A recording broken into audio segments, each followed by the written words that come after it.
Gute gute mon chef, mumeze neza murakomeye, muraho? Ego, hama twashaka kubamenyesha hariho ikibazo kidushikiye ubunyene, hari ikibazo kidushikiye ubunyene c'umuntu asanzwe ari muri Saudiya, ni umukobwa yitwa Nishimwe Nadia, agize ikibazo aho akorera baramwirukanye, ego kandi baciye banamucira na contact kira kintu cose. Rero twashaka kubasaba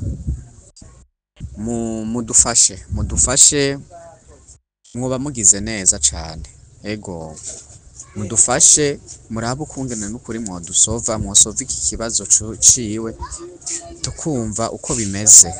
Reka tubarungikire ifoto yiwe twongere tubarungikire na nimero za telefone ariko akoresha, twumve turabe ko hariho ico mwodufasha, ego.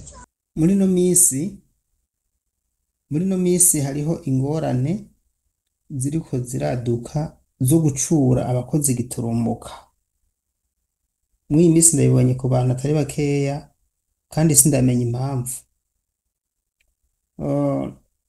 Hariho abo bacura bamaze kontra bagira bayimare bagashiduka amafaranga y'amezi ya nyuma nk'abiri bagaca baguramwo itike y'indege. Uyu Nadia wewe murumva ko yari mushasha, nawe baramucuye kandi giturumbuka.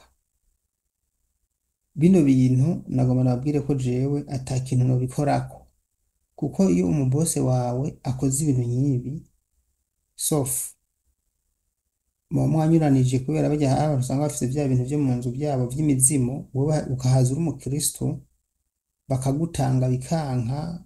Sinemera n'ibintu vy'amashetani jewe cane mu by'ukuri, mbere nta na bukebuke, mugabo reka ndabivuge ko bama bivuga ngo baragutanga hanyuma bikanka, bagasanga ufise umutwe ukomeye uri nk'umuntu asenga ugumusenga, bagaca bahitamwo kugukuramwo urwo rugo kandi bagukuraho babaye cane batakugiriye nta n'igihe bakwiyica. Rero ikindi nacyo gituma bakwirukana rimwe na rimwe, hari igihe usanga utari mu mizirima, bakabibona neza ko utari mu mizirima, aho naho nyene ntimuhuza, canke bo mu mizirima bayaceca umugabo ukabananira ko bogutanga nk'igitambo, ndiko ndavyumva, aho rero barakwirukana. Abarabo n'abantu bakoresha ibintu vy'amangetengete cane, mu by'ukuri si bose mugabo ni bake batemera ivyo bintu, ni ukuri ni bake cane ugeranije. Twari turabakristo nko mu Burundi, ariko umugabo wa mizirima usanga Amajye nitwa Nishimwe Nadia, nkaba nasohokeye mu kigo cya Still. aha rero iruhande y'uyu mushinga ntahe umuhungu ariko arambwira ivyo Nishimwe Nadia nkuko mwana muvyumvise, nagomba ndabumvishe Nishimwe Nadia nawe yarandukiye amajwi avuga. Ni ejo haheze igenekerezo rya gatatu ukwezi kwa gatandatu umwaka wa 2025. Sinzi icyo bigamije ariko ndashaka ko mumfasha kugira ngo tumenye ibintu ni kubera biriko biraba. Mpejeje kwandikira nimero inabuja wiwe, hanyuma nimba ari sebuje sinzi aciye ambloka. Sinzi ko ntundu ibindi nimero mugabo niko batari ku murongo. Reka uyanyandikiye banze aze ku murongo, ninamubona ku murongo ndaheza nongere kugerageza nkoresheje indi nimero mugo mbanje kuvugana, byibuze mbanje kuvugana n'uyu muntu, kuko sinosubira kwandika ku yindi nkoresheje indi nimero ntarabanza kumenya byinshi. Urumva yasize ubutumwa ashaka ku murongo, kandi ubutumwa ni bugufi mubwo burakwiye ku busanzwe. Reka Hamajye nitwa Nishimwe Nadia, nkaba nasohokeye mu kigo cya Studio hari muri Mirangorope uduga kurya amakara. Papa wanje akaba yitwa Kabura Hasani, mama akaba yitwa Kwizera Trifode, nkaba naba province ni Bujumbura muri Kanyosha niho naba. Ego rero nashaka muntu abarize mu bambarize ikituma bashaka kunahana, kandi atamusima turashwana, atamusi ndabakwitira umwana, atamusi ntakora akazi, nakora n'akazi nkaronka n'umwanya wo kwicara. Ariko hagera igihe bakavyuka bavyimbye bakavyuka bashavuye, bakavyuka mu mabanda, bakavyuka batanezerewe simeze. Hama nitwa Nijwe Nadia, papa wanje akaba yitwa Kabura Hasani, mama nawe akaba yitwa Kwizera Trifota, nkaba nasohokeye mu kigo ca Studio hariya muri Mirangoro, kuri rya barabara riduga kurya Amakara. Ego niho nasohokeye, komine Bujumbura, umutumba ni Kanyosha.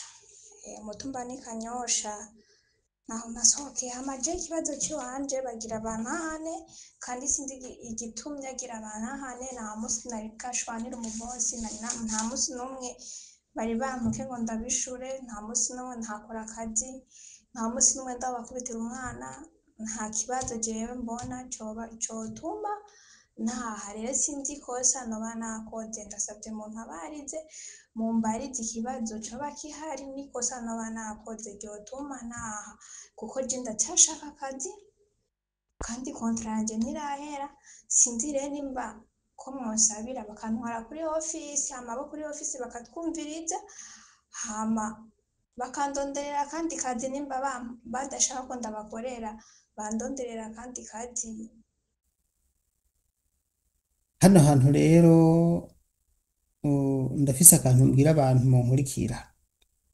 Ubonye yuko umubose wawe atagushaka, ukabona neza ko agira gutahane, ukabura umuntu wumva ko bishoboka, urose opportunity iyo ariyo yose toroka. Kubera yuko bavuye mu Burundi uriya amadeni, kandi wewe wibaniye neza n'umubose wiwe, ntavyo yari yiteze ko azotahanwa, ukumva ngo agira gutahane. Ubonye akaryo utoroka uje mw'ibarabara, bagufashe bagufate n'ubundi bazogutahana, ntibazokwica. Ariko batagufashe uzoca ukora mw'ibarabara, ntibikunanira. Nukuri ntibigoye. Ibi ubikoze bishobora guha amahirwe yo kugira ico wifuza, mugabo urindiriye ngo ugumeyo baze bagutahane, bashaka gutahana warari ideni, ni ingorane. Gutoroka rero sindabishishikariza abantu kuko ni bibi, mugabo bitakuvuye ku kwitorokera n'isaba nk'uko biragufasha, bituma ubandanya ubuzima. Ikindi cya kabiri, ushobora kugenda ugana kuri ofisi naho kuhatorokera bishoboka, canke ku kibuga c'indege ufise nimero zaje abantu babafasha gutoroka. Nukuri bakwirukanye nk'uko itorokere. Hari audio nigeze kumva ngaha irungikwa na Peter, sinigeze ndegera commentaire, urumva ngo utorotse ngo uragira ingorane. Nta ngorane nimwe ugira ugeze gutaha, nta nimwe. Abantu bose batorotse barataha neza. Rijya ryabaye iterabwoba, bariko batera ubwoba. Wowe nimba gusa nta muntu nshishikariza gutoroka atangorana afise, ubwo ufise ingorane zituma gutahana, ufise ingorane zituma ataguha ivyo urya, ukaronka opportunity yo gutoroka, itorokere wigire, kuko niyo mahirwe usigaranye. Haza batera ubwoba ngo uragira ingorane, ngo uragira ingorane, ntibigo barafira mu makontra batatorotse. Ntibabime amatelefone mukicwa no kutatabagwa kandi muri mu makontra. Babahendera iki none? Ubonye inzira yo gukwega aho ko bagutahana, kwega wigire, ntaco uhomba na kimwe. Ni benshi bariko bakora ibigambi baratorotse kubera yuko bagira abatahane. Aho gusa wibereye muri kontra yawe neza, ubanye n'umubose neza, guma ngaho n'ukuri ni sawa, nta kibazo. Mugu ubonye hageze ingorane bituma gutahana, cukwega. Ndasubiramo, ikigwanisho umuntu afise muri mwese ni gukoma induru gusa. Iyo bakugaranye ukabona ntushobora gutabaza, bakaguha telefone, ubusigaranye gutelefonesha induru yawe. Nimuntabare, mu Kirundi, nimuntabare baranyishe, nimuntabare, ukoma amashi. Baca bagira ubwoba bakugura, canke bo nyene bakitelefonera polisi, ti wa muntu arasaze. Ngomba nze ndababwira muri video nzokora yose, ndabibutse ko gukoma induru ari kigwanisho mufise. Baranyishe gose, ni induru nyinshi cyane gose. Induru ni ikigwanisho gikomeye muri batavyo muzi. Ubu nta kindi gisigaye ndiko ndabigisha, kuko ndanaravye vyose nasanze bidakunda. Ariko aka kantu k'induru abona agenda akabwira, barakagerageje karabafashije. induru mu kirundi apana mu cyarabu ntacyuzi mu kirundi bashavuga atarasaze bakaca hamagara polisi ati nimunyaruke umuntu arasaze polisi ati nibiki ati bagira banyice gutya ati ugaca ubereka ati uyu nyice ati karankubita niwe wumva utazi icyarabu uti ariko arankubita vuga ikirundi barakumva muze mutabaza mu bwo buryo nuko ninamubona ku murongo ndamuvugisha ariko mwumve ko bariko barabatahana ubonye bagutahanye mw'iyi nzira rero tugira none ama office mu Burundi yoyo mubonye batahanye umuntu nk'uko mu by'ukuri mwe mumufasha iki atakose yakoze